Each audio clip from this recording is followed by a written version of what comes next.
Hey Evan, how are you? I haven't seen you in a while. It's good to see you. Doing all right? Yeah, this is Dr. Terry Simmons, and this is the Simmons Review. And once again, we're offering podcasts, and we decided we would look at the news, not in the depth of the big organizations, but more kind of a niche approach to some of the bigger stories that are not really being covered in any depth.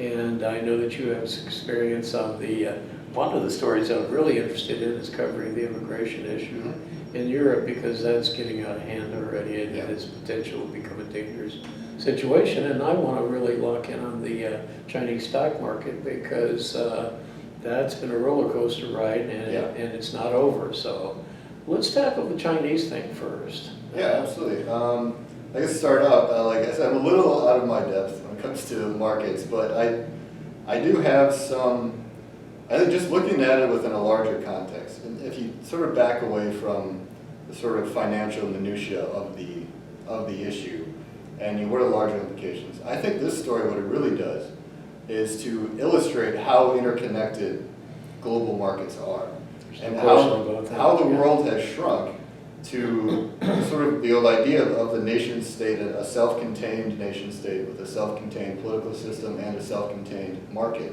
is really a thing of the past. It's a 20th century idea, and we're really moving past that. And it's sort of fascinating how a crash like this in China can reverberate in Europe and South Korea and the United States.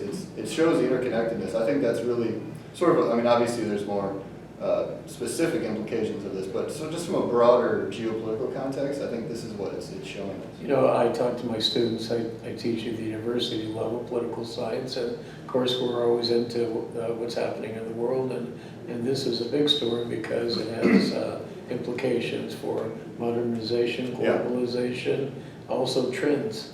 Where are we going? Where have we been? How's the world changing? So if you look at the Chinese market, considering that it is a communist system and it is a highly managed, directed system by their Politburo, they obviously are driving toward large margins. So, you know, they've lost 40% over the last 6 months, and most economies that'd be jumping out the window time, but not the Chinese, because their profit margins are so large that if they come in at 40%, or even if they've got a 40% drop after 40%, it really constitutes a correction. Well, when you're that big and that moving that quickly, I mean, a slump like this is not going to, it's not going to wipe everything out. They have a lot of sort of ground up kinetic energy, so it's released, but not all of it. They can sort of, and because it's a state system, China to me really it's far more of a state capitalist system than any sort of communist economic structure. So it's sort of, they have such control over their markets and over even how the individual players, individual hedge funds, where they can invest their money. They're pushing real estate, more recently, tech companies, things like that. It's so directed that it's sort of in many ways, it's chaotic, but it's also almost easier to control than, say, our system, because the financial markets have so much more independence. Right, and I think that the average investor in China is a novice and an individual, and it's a state-managed system, so they don't have all the discretion that our investors do. But I think the larger point on this issue right now is simply that we have a lot more experience in the West with market volatility, and that we don't get as excited as they do. So a point I think that's salient here is that, it used to be whatever happened in the Dow would reverberate and wash on shore everywhere else on the planet. Mm-hmm. Now that's not true anymore, because what happens in Shanghai and Beijing and Tokyo, certainly the BRIC countries, that reverberates heavily back toward the United States. So the interdependence factor is becoming ever more evident. And the reason this situation bears watching is, even though it is an integrated part of the global economy, China is a bellwether, and I think what happens there is more of a raw index. It's not reflective, it's not, they're not really a superpower state in the financial sense, but they are getting there, and I think you cannot ignore China and where they're going, and the impacts they have. They're cruising along at 7 to 10% sustained growth, and that's going to impact the entire planet. And it's in a lot of ways affecting, you can see this even in the American election, how, candidates like Trump have been talking about China and pushing China. Yeah. It's sort of a blow to our psyche that I think the American people are finally sort of waking up from this sort of empire stupor we've been in for the past, really post 1945. So this is really, it's showing us that we are still the top dogs on the planet, but there are other people, revanchist, Russian Federation, China, even India is going to be up there, I think, in a couple decades. They're getting close to us. Well, we're moving away from hegemonic power to a more multi-centered global political system, economic system, and they're interrelated. And change is always difficult, and when you're in the lead, ever since Bretton Woods and post-World War II, we've been in the lead forever, that we don't really relish giving up those labels and that automatic power, that assumed authority. So it is an adjustment, but I think it's almost a necessary adjustment, and it'll come whether we want it or not. Yeah, I think that's the key point on that it's happening, even though we may it's not want reality, that. right?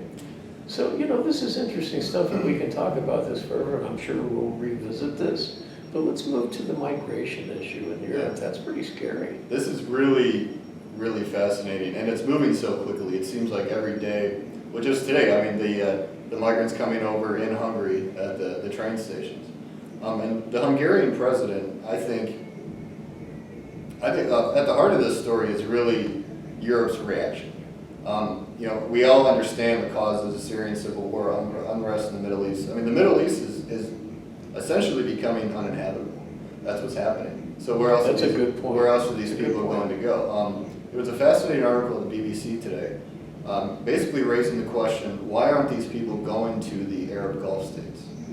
And I was not aware of this, but apparently Saudi Arabia, Kuwait, their immigration policies are extremely strict. It's very hard to stay there, even if you're another Arab. It's just a very difficult situation. So they're heading north into the EU, and this is sort of a tale of two responses. You have, on the one hand, the more progressive, I would say, or humanitarian response, led mostly by Chancellor Merkel in Germany, pushing for migrant quotas in each of the eurozones.